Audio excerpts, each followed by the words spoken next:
in science you are watching gravitation class 9th का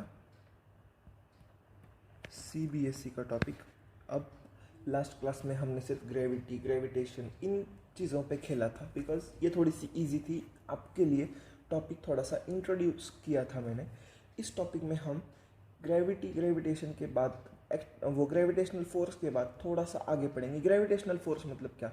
Newton बाबा ने कहा था दुनिया में कोई भी दो चीज़ें हैं तो वो एक दूसरे को अट्रैक्ट कर रही है। मतलब आप और आपका दोस्त वो भी आप एक दूसरे को अट्रैक्ट कर रहे हो। मैं आप लोगों को कहीं ना कहीं पे अट्रैक्ट कर रहा हूँ जहाँ पे आप हो। मैं इस लैपटॉप को अट्रैक्ट कर रहा हूँ, लैपटॉप मुझे अट्रैक्ट कर रहा है। तो इस तरीके से अर्थ मार्स को अट्रैक्ट कर रहा है, मार्स अर्थ को अट्रैक्ट कर रहा है। तो इस तरीके से कुछ फोर्सेस का जो डायनामिक्स है वो मैंने आप लोगों को बता दिया था। अब हम जानने वाले हैं universal law of gravitation. Universal law मतलब क्या? ये पूरे के पूरे यूनिवर्स में वैलिड है। फिर ऐसा कुछ नहीं होता कि वैलिड है वैलिड नहीं है, बट ये वैलिड है। Every object in universe attracts each other every other object with a force which is proportional to the product of their masses and inversely proportional to the square of the distance between them। फिर ये क्या पढ़ा दिया है? ऐसा कुछ होता है क्या? ये तो मैंने पहली बार पढ़ा है। बता रहा हूँ चिल। तो every object in the universe attracts. अब एवरी ऑब्जेक्ट वाला ऑब्जेक्ट बना लेते। ये एक एवरी ऑब्जेक्ट है, मतलब ये ऑब्जेक्ट है, ये दूसरा ऑब्जेक्ट है। तो this object and this object जिनके बीच में डिस्टेंस है d मीटर्स, तो ये ऑब्जेक्ट इसको एक F फोर्स से अट्रैक्ट करता है, उतने ही F फोर्स से ये भी ऑब्जेक्ट इसको अट्रैक्ट कर रहा है। अब the force which is proportional to the product of their masses, तो जो इन दोनों का जो फोर्स है ना, वो force that is directly proportional to the product of their masses. अब इसका मास हम m1 मान लेते हैं, उसका प्रोडक्ट इसका मास m2 मान लेते हैं। तो m1 m2 इन दोनों का product and inversely proportional to the square of the distance. अब ये डिस्टेंस तो हमने d माना था, तो f is directly proportional to 1/d का स्क्वायर। अच्छा ठीक है सर, कुछ ना कुछ समझ में आ रहा है, आप बहुत अच्छे पढ़ाते हो। ठीक है, अब आगे क्या? ये तो आपने कह दिया कि चलो प्रोपोर्शनल है। अब इसका मुझे क्या फ़ायदा, इससे मुझे क्या मिल रहा है? तो आपको एक बहुत ही प्यारा सा फोर्स का फॉर्मूला मिल रहा है। जिस तरीके से लास्ट टॉपिक में आपने जाना था F = ma, उसी तरीके से और एक फार्मूला आप लोगों को मिल रहा है। सर ये क्या कह दिया सर? फार्मूला तो मुझे याद करने में कोई बहुत बड़ी दिक्कत होती है। कोई प्रॉब्लम नहीं, मैं हूँ ना। आप बस फार्मूलाज को ध्यान में रख लो। किस तरीके से आपको समझ लेना है कि चीज़ें किस तरीके से काम करती है।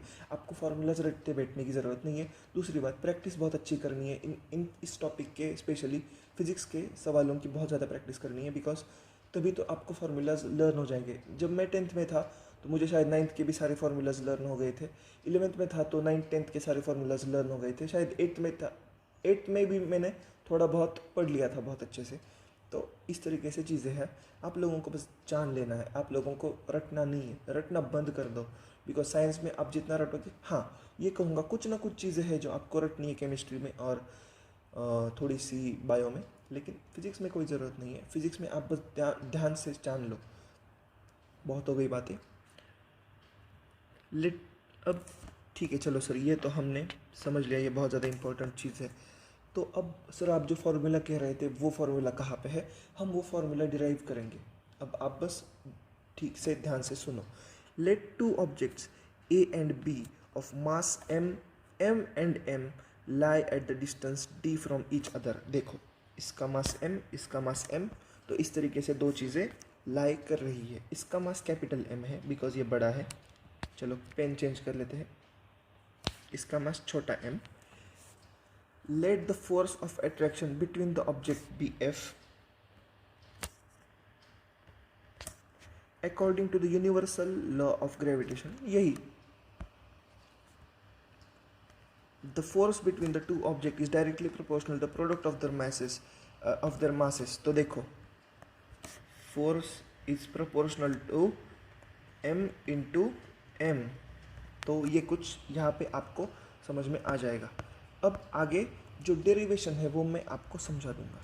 तो देखो force is directly proportional to product of mass into छोटा mass and it is inversely proportional to the square of distance. अब ये inversely proportional to the square of distance मतलब क्या?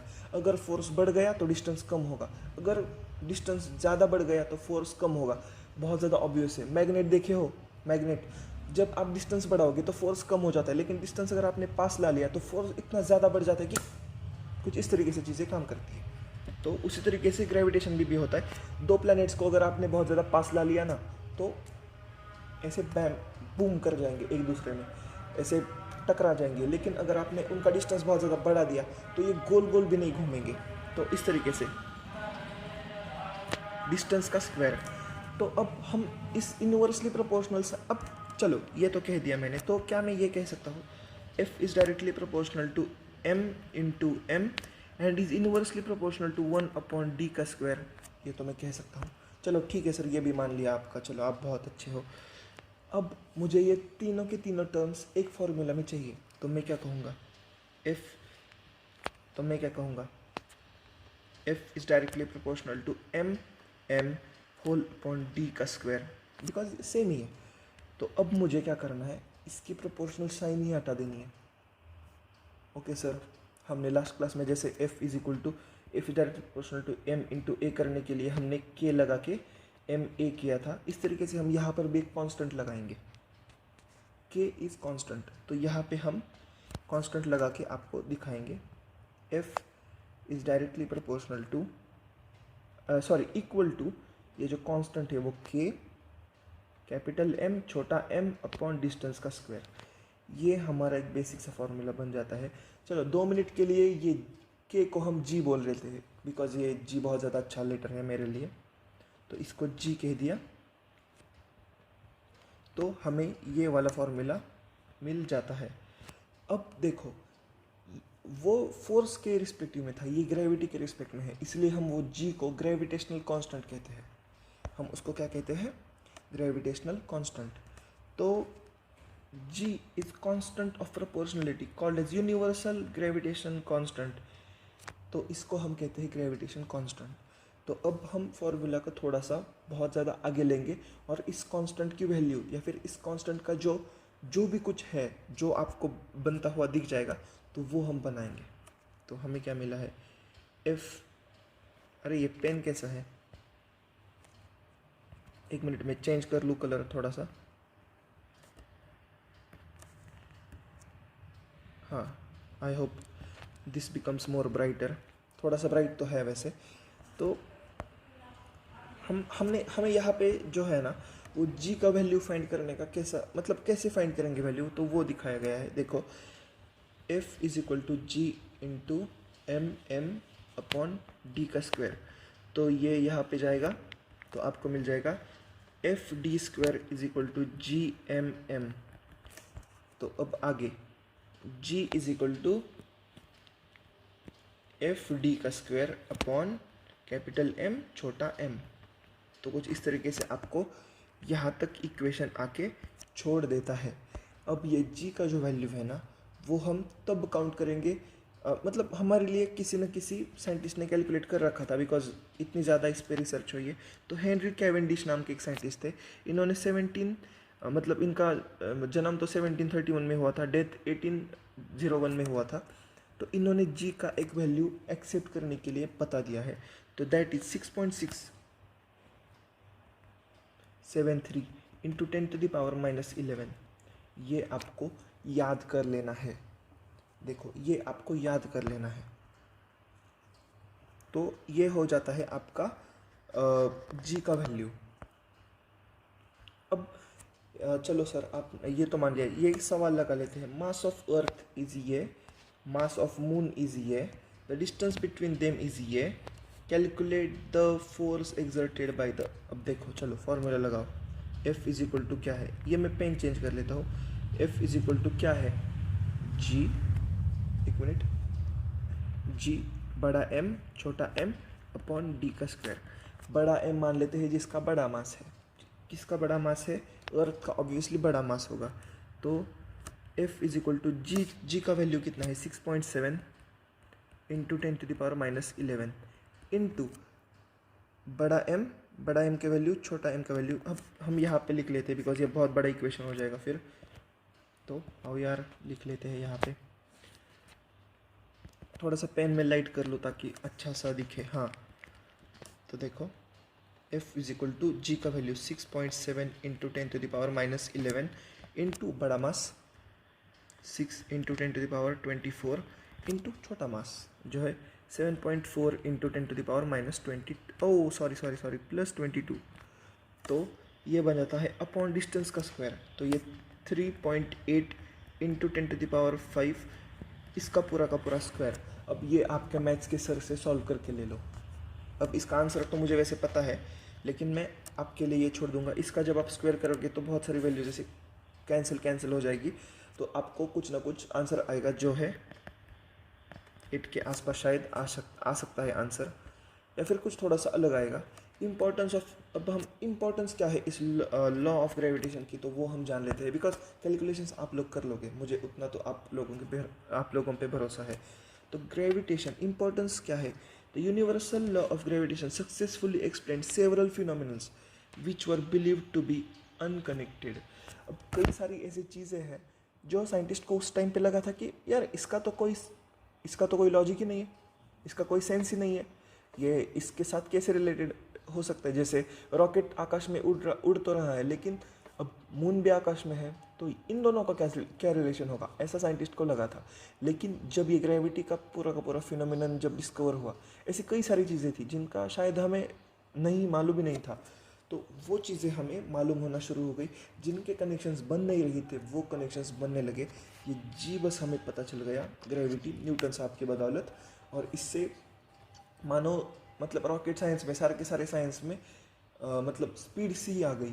तो कुछ इस तरीके से आपको जी की वैल्यू भी पता चल गई, जी क्या है वो भी पता चल गया आपको। F is equal to GMM/d², ये फॉर्मूला भी आपको पता चल गया है।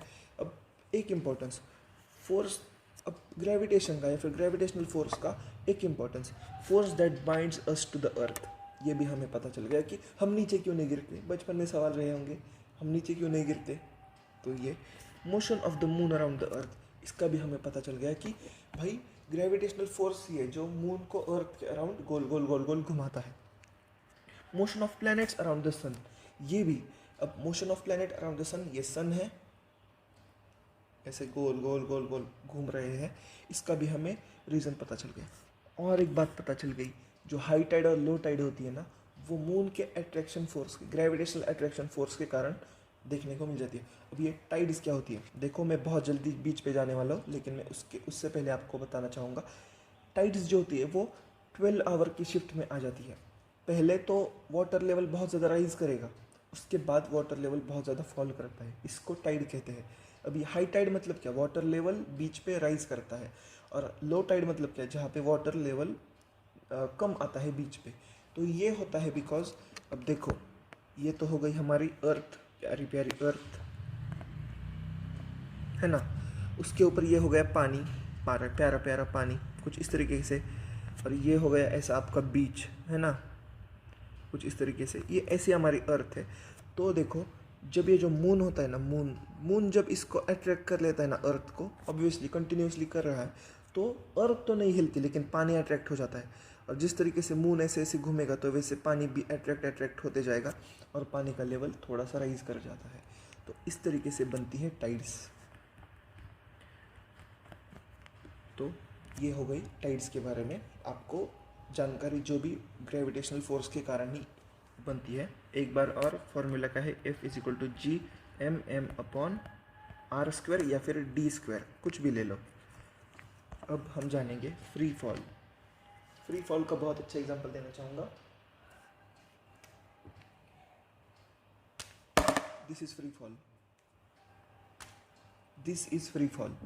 सर ये क्या करके दिखाया, देखो फ्री फॉल मतलब क्या, एक ऑब्जेक्ट को आप एक हाइट से नीचे छोड़ रहे हो और वो ऑब्जेक्ट अपने आप नीचे गिर जाता है, उस पर कोई एक्सटर्नल फोर्स अट्रैक्ट काम नहीं करता, सिर्फ अर्थ का एक्सेलरेशन काम करता है जो है जी।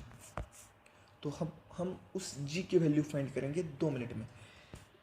whenever objects fall forward, the earth under this force alone, we say that objects are in free fall. जब सिर्फ और सिर्फ अर्थ के फोर्स के कारण कोई ऑब्जेक्ट नीचे गिर रही है तो उसको हम फ्री फॉल कहेंगे. इसका बहुत अच्छा एग्जांपल मैं देना चाहूँगा. फ्री फॉल का जो स्काई डाइवर्स होता है ना, वो एरोप्लेन से जब नीचे जाएंगे ना तो उसको हम फ्री फॉल कहेंगे. While falling, there is no change in direction of motion of an object, but due to the Earth's attraction, there will be change in magnitude of velocity. अब देखो स्काई डाइवर्स का example यहाँ पे थोड़ा सा नील हो जाता है, ये कैंसिल हो जाता है. क्यों? बिकॉज स्काई डाइवर्स थोड़ा थोड़ा डायरेक्शन चेंज कर लेते हैं. मानो एक बॉल ले लिया और हेलीकॉप्टर से नीचे डाल दी, उसका सिर्फ स्पीड बढ़ेगा नीचे आते आते. रेनफॉल जो हमारी बारिश की बूंदें हैं उनका स्पीड बढ़ेगा नीचे आते आते, लेकिन उनका जो है डायरेक्शन चेंज नहीं होगा. डायरेक्शन बस ऊपर से नीचे ही होगा, लेकिन स्पीड बहुत ज़्यादा बढ़ेगी. तो कुछ इस तरीके से होता है फ्री फॉल. हाँ, therefore the acceleration is called as acceleration due to gravitational force. अब देखो, अगर स्पीड बढ़ ही रही है ग्रेविटेशन के कारण तो हम उसको भी कह सकते हैं कि एक्सेलरेशन जो है वो ग्रेविटेशन के कारण होता है. तो इसीलिए हमने उसे नाम दे रखा है acceleration due to gravitational force of the earth की वजह से. और acceleration due to gravity, simple words में हम एक्सेलरेशन ड्यू टू ग्रेविटी कह देते हैं. It is denoted by G. The unit of G is same as that of acceleration. Acceleration का यूनिट क्या है? सर मैं भूल गया, कोई नहीं. देखो, एक्सेलरेशन का यूनिट है मीटर्स पर सेकेंड स्क्वायर. सर ये कैसे आता है? मैं हूँ ना बालक, मैं हूँ. एक्सेलरेशन इज़ क्या? Change in velocity upon time. अब चेंज इन वेलोसिटी का कोई अलग सा यूनिट नहीं होता. मीटर्स पर सेकेंड अपॉन टाइम. अब टाइम का यूनिट भी सेकेंड्स में ले लेते हैं तो ये बन जाता है सेकेंड्स. तो ये सेकेंड ऊपर जाएगा, मीटर्स पर सेकेंड स्क्वायर. ये बन जाता है एक्सेलरेशन का यूनिट. उसी तरीके से जी का भी यूनिट होता है मीटर्स पर second square. Clear? Therefore, the magnitude of gravitational force F will be equal to the product of mass and acceleration due to the gravitational force. अब gravitational force जो है ना वो क्या है? F is equal to ma, लेकिन हमने acceleration ले रखी है g, तो F is equal to m into g. ये फोर्स आएगा जब भी कोई ऑब्जेक्ट सिर्फ और सिर्फ ग्रेविटी के कारण नीचे गिर रही है. अगर मैं इसको ऐसे छोड़ दे रहा हूँ तो इसका जो m है वो हो जाएगा इसका मास, और जो नीचे गिर रहा एक्सेलरेशन है वो हो जाएगा इसका g. तो इसके ऊपर जो फोर्स लग रही है वो बन जाएगी F is equal to m into g. अब ये मुझे बार बार बताना न पड़े, आई होप. अब देखो, हमने इससे पहले जान रखा है फॉर्मूला. कौन सा वाला formula? F is equal to g, बड़ा वाला m अपॉन आर स्क्वायर. अब देखो, ये भी F का फॉर्मूला है और F is equal to M G, ये भी F का फॉर्मूला है. तो इन दोनों को मिला के कुछ ना कुछ तो बनेगा. तो वो क्या बनेगा हम इस एम्प्टी स्पेस में जान लेते हैं.